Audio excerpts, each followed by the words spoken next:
बात करते हैं बुर्ज सरतान की, कैंसर की, तो माली एतबार से शुरुआती 2 दिन निहायत अहम साबित होंगे और कोई खुशखबरी भी मिल सकती है।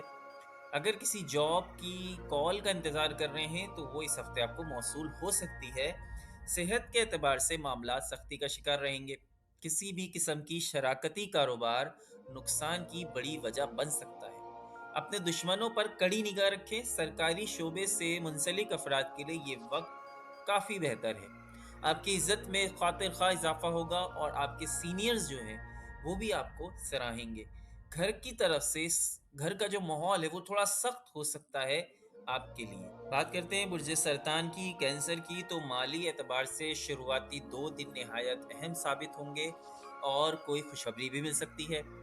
अगर किसी जॉब की कॉल का इंतज़ार कर रहे हैं, तो वो इस हफ्ते आपको मौसूल हो सकती है। सेहत के एतबार से मामला सख्ती का शिकार रहेंगे।